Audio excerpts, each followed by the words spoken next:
Gamers do not trust the mainstream media anymore. These journalists will defend bad products tooth and nail, and they never try to understand our criticisms and feedback. They just like to call us ists and phobes for not shutting up and consuming product. And that very thing is happening with GamesIndustry.Biz because they've decided to run this damage control piece for Ubisoft saying Assassin's Creed Shadow's success shows that the threat of negative campaigns is overblown.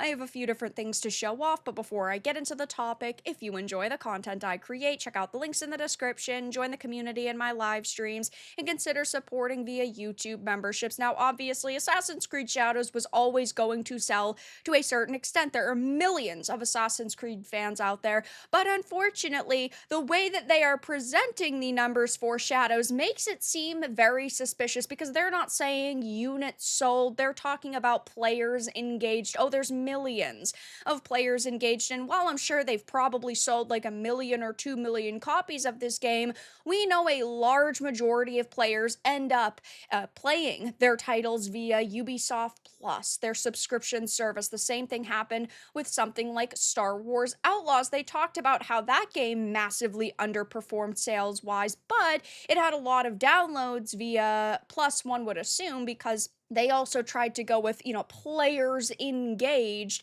and we just are seeing through the BS now. Gamers are willing to call out companies who are not being fully honest about what their products are doing, and of course, the mainstream media is going to defend them tooth and nail. So this is a GamesIndustry.Biz article. It says it's been a fairly grim few years for Ubisoft. They talked about allegations of an abuse culture plagued with dismal stock market performances and unable to turn out the kind of hit titles that would silence its detractors. The company has seen its strategy and its future openly called into question. Of course, we just did see the major deal with Ubisoft and Tencent, which also screams desperation. But late 2024 was a low point. Of course, at the beginning of the year, we had Skull and Bones, which apparently lost them hundreds of millions of dollars. I know that they're going to be putting out their big new update with like land combat, which I guess is cool, though virtually nobody played that game. X Defiant was supposed to be the Call of Duty killer, and they're shutting that down, I believe, this year in 2025. And, Star Wars Outlaws, it underperformed commercially.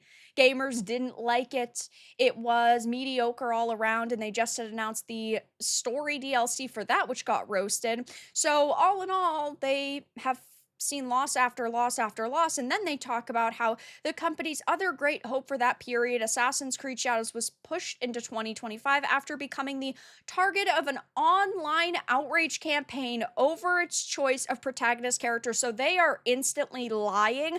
They are making it sound like they pushed the release into 2025 because it was facing backlash. Now, that could be the case, but that's not what we've heard from Ubisoft. Ubisoft said that they needed more time to polish the game, even though it released with bugs and glitches. They said that they needed more time to finish the experience. So who's lying, Ubisoft or the mainstream media here? Yes, it did face a lot of backlash online, but ultimately, again, we knew that it was going to sell to a certain extent because it's Assassin's Creed, and that is a behemoth of a franchise, though I don't think it did the numbers they wanted, or else they would be honest about it. It says, consequentially, there have probably been some heartfelt sighs of relief at the company as the sales figures for Shadows finally started to roll in over the past few weeks. Now, they say we don't have precise numbers yet, so why are you promoting numbers? If you don't have precise sales numbers, why are you saying, oh, it's a mega hit for them?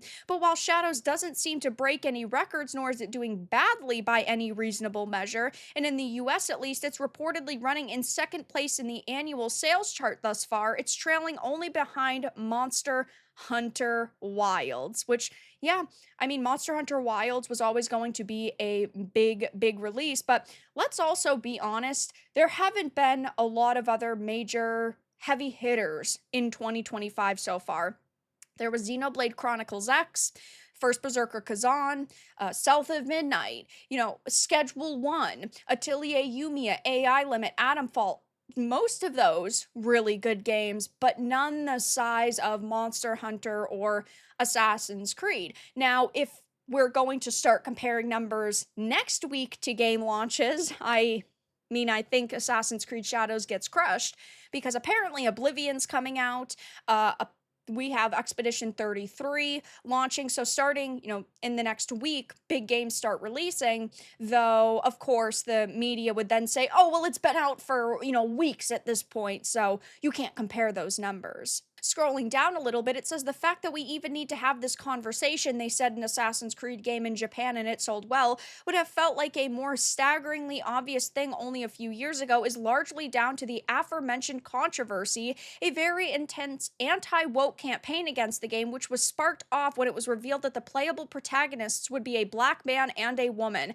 It is generally the case with these things. The initial racist and misogynistic backlash was quickly veiled in more broad-based concern trolling, alleging that Shadows was disrespectful or derogatory towards Japanese culture and religion in general. Yeah, I mean, they basically took a fictionalized character of this historical individual and put it in a game to try to check off more diversity boxes. The historian that they hired was a complete and utter hack. He wrote his own Wikipedia page and he admitted to having lied and made up parts of his book. And then when he found out that there was backlash surrounding Assassin's Creed Shadows, he basically said, hey, at least it's more promotion for my book. At least maybe I'll make a few extra dollars off of that. And Ubisoft did not put any time or work and effort into making this game historically accurate. Now, there have been plenty of Assassin's Creed games that have not been historically accurate. A lot about this franchise is not historically accurate. The problem lies in the fact that they said Assassin's Creed Shadows was going to feature historical accuracy, and then they said Yasuke was historically accurate. In this game, you can, partake in LGBTQ romances. Did Yasuke ever do that in real life? There's no evidence of that. Did he ever, talk to a character like Noe about his feelings? Did he ever do all of these things? Absolutely not. If they hadn't said it was historically accurate, that would have been one thing, but that's, of course, not the direction that they went in. Things got very silly very quickly. A historian who consulted on the game's depiction of its black protagonist Yasuke is a historically attested figure who had been featured uncontroversially in plenty of media over the years, was targeted by online harassment, and it was falsely reported that he had been dismissed by his university. Yeah, people were calling out his complete and utter BS. People are sick and tired, okay, of people like you, the mainstream media, pushing any narrative they can to defend these companies. This historian is a complete and utter hack. And of course, they boil it down to racist and misogynistic backlash. Maybe gamers are just sick and tired of companies doing whatever the hell they want and saying whatever the hell they want. And maybe people are just standing up for themselves. Now, I guess if you just want to call people ists and phobes for, I don't know, questioning companies, then you can, though ultimately it just makes you look like a clown. It says, incidentally, in the supposedly incensed and insulted Japanese market, physical sales of the game are sitting around 25,000, far from a smash hit, but reasonably solid for a PS5 launch in that territory. Oh yeah, we're gonna show you tiny numbers, but then say it's not that bad, guys. These kinds of controversies around games and other kinds of media have become commonplace in recent years, and many companies struggle to figure out how much attention to pay to them or how best to respond. One of the biggest problems is that such manufactured controversy is incredibly random in nature. Companies trying to figure out how to avoid being the target of this kind of hate campaign are essentially setting out on an entirely fruitless quest. You could say the same thing about left-leaning individuals. They will target certain games and then they will ignore others. So